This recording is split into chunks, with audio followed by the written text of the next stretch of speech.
ஏற்கனவே அதெல்லாம் பார்த்து செக் பண்ணி கோர்ட்ல இருந்தெல்லாம் கேஸ் சர்வ் பண்ணிட்டாங்க. நாங்கள் ரைடு பண்ணும்போது சில டாக்குமெண்ட் கிடைச்சது, எந்த அளவுக்கு உண்மையாக பாருங்கன்னு சொல்லி கொடுத்துருக்காங்க. அதை பார்க்க போறாங்க போலீஸ். பார்த்து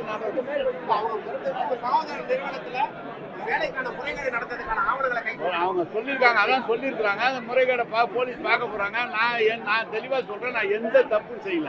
இது திமுக மிரட்டி பார்க்குற வேலையா இருக்கலாம், அதுக்காக தான் இதை பண்றாங்க. நாங்க எந்த தப்பும் செய்யல.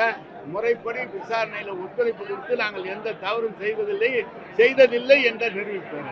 தமிழக அரசு வழக்கு பதிவு செய்யுமா? இல்ல, அவங்க விசாரிச்சு தானே பாருங்க, முதலமைச்சர் பாருங்க.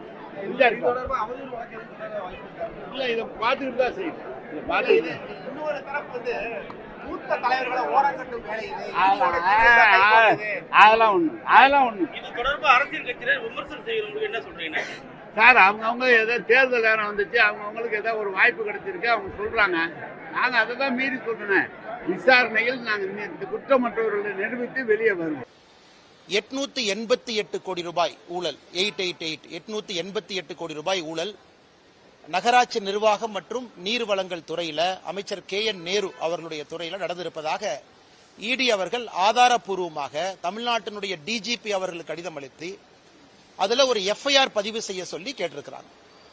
நமக்கு தெரியும், இந்த prevention of money laundering act PMLA section 66 இடிக்கு ஒரு தகவல் கிடைக்கிறது, வேறொரு கேஸ்ல சோதனை பண்றாங்க, அந்த கேஸ்ல இன்னொரு ஆதாரம் கிடைக்குதுன்னா செக்ஷன் 66 படி அந்த சம்பந்தப்பட்ட ஏஜென்சிக்கு அந்த ஆதாரத்தை கொடுக்க வேண்டியது இடியினுடைய கடமை. இந்த ட்ரூ வேல்யூ ஹோம் சம்பந்தப்பட்ட ஒரு CBI வழக்கு 2024 திரு KN நேரு அவர்களுக்கு சம்பந்தப்பட்ட அவருடைய தம்பி KN ரவிச்சந்திரன், KN மணிவண்ணன் அவர்களுடைய இல்லத்துல வேறு வேறு பகுதியில் நடத்தப்பட்ட ரைடில் கிடைக்கப்பட்ட ஆதாரங்கள், இவங்க junior engineer, assistant engineer, down planning officer, sanitary inspector உட்பட 2538 போஸ்டிங். அதுல 2 லட்சம் பேர் எழுதுறாங்க. அண்ணா யூனிவர்சிட்டி, அண்ணா பல்கலைக்கழகம் அந்த பரீட்சை நடத்துறாங்க. அதுல எப்படியெல்லாம் ஊழல் செய்திருக்கின்றார்கள், குறிப்பாக 150 கடைசி அந்த 2538 தேர்ந்தெடுக்கப்பட்டவங்கல்ல 150 பேர் நேரடியான ப்ரூஃப் இடி அளிக்கிறாங்க.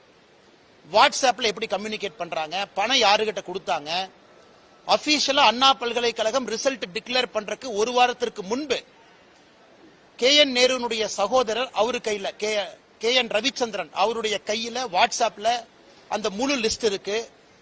பிரிலிமினரி பரீட்சையில பாஸ் ஆகாத ஒருத்தர் ஒரு புரோக்கர் இன்ஃப்ளூயன்ஸ் பண்ணி ஃபைனல் லிஸ்ட்ல பேரை சேர்த்துறார்.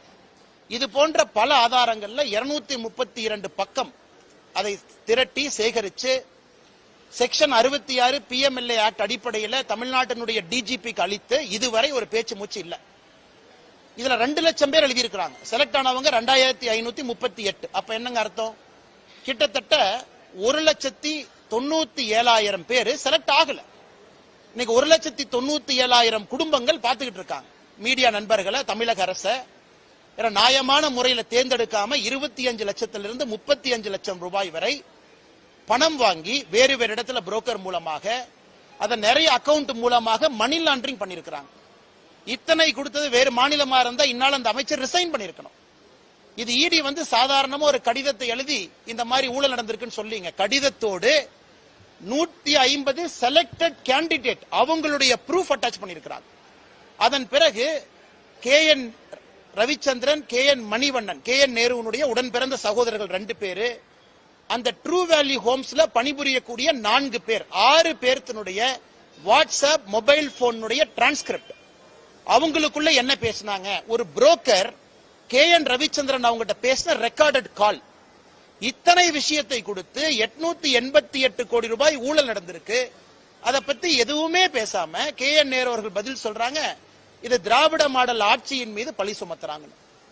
அதனால் முதலமைச்சர் அவர்கள் நேரடியா இதுல உடனடியா தமிழ்நாடு DGP அவர்களை FIR போட சொல்லணும். ஏன்னா FIR போடப்பட்ட பிறகுதான் இடி களத்துக்கு வர முடியும். இடியை பொறுத்தவரை ஒரு FIR இல்லாம இடி தன்னுடைய விசாரணை ஆரம்பிக்க முடியாது. அதன் அடிப்படையில் தான் இடி அவர்கள் செக்ஷன் 66 அடிப்படையில் ப்ரூஃப் கொடுத்து FIR போடுங்கிறாங்க. இடிக்கு FIR போடுவதற்கு அதிகாரம் இல்லை. அதன் பிறகு சம்பந்தப்பட்டவர்கள் யாராக இருந்தாலும் இடி நடவடிக்கை எடுக்கும். ஏன்னா அதுல மணி லாண்டரிங் நடந்திருக்கு. இது எதுவுமே இல்லாம காலையில முதலமைச்சர் அவர்கள் தன்னுடைய சமூக வலைதளத்தில் போடுறாரு, பாரத பிரதமர் நரேந்திர மோடி ஐயா அவர்கள் பீகார்ல இருந்து தமிழக மக்களை இன்சல்ட் பண்ணிட்டாங்க, தமிழ்நாட்டை பத்தி தப்பா பேசிட்டாங்க. பாரத பிரதமர் நரேந்திர மோடி அவர்கள் என்ன பேசினாங்க?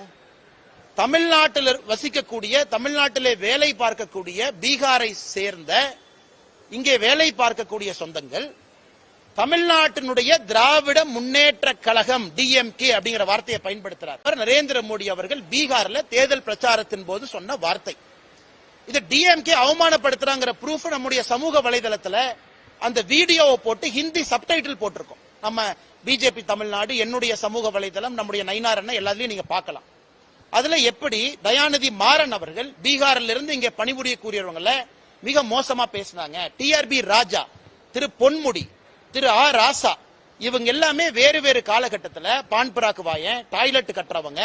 இதை பேசியதைத்தான் பாரத பிரதமர் நரேந்திர மோடி அவர்கள் தமிழகத்தில் பீகாரை சார்ந்த தொழிலாளிகளை திராவிட முன்னேற்ற கழகத்தினுடைய தலைவர்கள் அவமானப்படுத்தினாங்க. அதனால் இன்னைக்கு 888 கோடி ரூபாய் ஊழல் நடந்திருக்கக்கூடிய Tamil Nadu municipal administration, water supply, நகராட்சி நிர்வாகம் மற்றும் நீர் வழங்கல், இந்த துறையில இவ்வளவு ஆதாரத்தின் அடிப்படையில் ஈடி கொடுத்தும் கூட அதை பற்றி வாயை திறக்காத முதலமைச்சர் திசை திருப்புவதற்காக பாரத பிரதமர் நரேந்திர மோடி அவர்கள் சொல்லாத ஒரு விஷயத்தை சொன்னதாக போய் பேசுறாங்க. இவர் எடுத்திருக்கக்கூடிய சத்திய பிரமாணத்துக்கு எதிராக நம்முடைய முதலமைச்சர் திரு மு க ஸ்டாலின் அவருடைய நடவடிக்கை இருக்கு. சத்திய பிரமாணத்தை பொறுத்தவரை இந்திய அரசியல் அமைப்பு சட்டத்தை பாதுகாப்பதாக இருக்க வேண்டும், மக்கள் நலனுக்காக இருக்க வேண்டும். ஆனா பிரதமர் சொல்லாத ஒரு விஷயத்தை சொன்னதாக ஒரு முதலமைச்சர் பொய்ய சொல்றாருன்னா சத்திய பிரமாணத்துக்கு எதிராகத்தான் அவர் நடவடிக்கை இருக்கு. அதனால் முதலமைச்சர் அவர்கள் உடனடியாக தன்னை திருத்திக் கொள்ள வேண்டும். எதுக்கு பொய் பேசி சுத்துறாரு? இந்த 888 கோடி ரூபாய் ஊழலுக்காக முதல் அட்டன் பண்ணு. இது முதல் ஊழல். இதை பேசி முடிக்கிறதுக்கு முன்னாடி அடுத்த ஊழல் வந்துருச்சு. திரு சக்கரபாணி அவர்களுடைய துறையில விவசாய பெருமக்கள் இருந்து வாங்கக்கூடிய பேடி, நெல், அந்த பேடியை டைரக்ட் ப்ரொக்யூர்மெண்ட் சென்டர் டிபிசி நேரடியாக கொள்முதல் நிலையத்துக்கு எடுத்துட்டு போறதுக்காக லாரி கான்ட்ராக்ட், அந்த லாரி கான்ட்ராக்ட் மிக தெளிவாக இருக்கு. சப் கான்ட்ராக்ட் கொடுக்க கூடாது, ஒரு டன்னுக்கு இவ்வளவு பே பண்ணுவோம், இந்த லாரியில கொண்டு வந்து 48 மணி நேரத்துக்குள்ள வாங்கப்பட்ட நெல்லை கொடுக்கணும். எனக்கு எதிர்க்கட்சி தலைவர் எடப்பாடி பழனிசாமி அவர்கள் இருந்து, பாரதிய ஜனதா கட்சியினுடைய தலைவர் திரு நயினார் நாகேந்திரன் அவர்கள் இருந்து, பல அரசியல் கட்சி தலைவர்கள் குறிப்பாக இந்த பேடி நெல் கொள்முதலை பத்தி பேசுறாங்க. என்ன பேசுறாங்க? நெல் கொள்முதலை சரியா நீ வாங்கல, நீ வாங்கி அதை கொண்டு வர்றக்கே 48 நாள் சில இடத்துல ஆயிருக்கு. ஆனா இன்டர்னல் டாக்குமெண்ட் என்ன சொல்லுது? 48 மணி நேரத்துல கொண்டு வரணும். அதிலும் ஊழல் செய்து அதுல 160 கோடி ரூபாய், அதை இன்னைக்கு நம்முடைய சமூக வலைதளத்தில் நம்ம போட்டிருக்கோம். இது சம்பந்தமாக ஏற்கனவே அறப்போர் இயக்கமும் பேசி இருக்கிறாங்க. இன்னைக்கு ஒரு தனியார் பத்திரிகை சம்பந்தமாக விலாவரியாக அதிலே பாதிக்கப்பட்ட லாரி ஓனர், ட்ரக் டிரைவர் அவங்க கிட்ட பேசி விலாவரியாக அதை பத்திரிகையிலையும் பிரசுரம் பண்ணியிருக்கிறாங்க. 160 கோடி ரூபாய் திரு சக்கரபாணி அவர்களுடைய துறை, 888 கோடி ரூபாய் திரு KN நேரு அவர்களுடைய துறை. இதை பத்தி எதுவுமே வாய் திறக்காத முதலமைச்சர் அவர்கள் பாரத பிரதமர் நரேந்திர மோடி அவர்கள் சொல்லாத இல்லாத ஒரு விஷயத்தை சொல்றாங்க.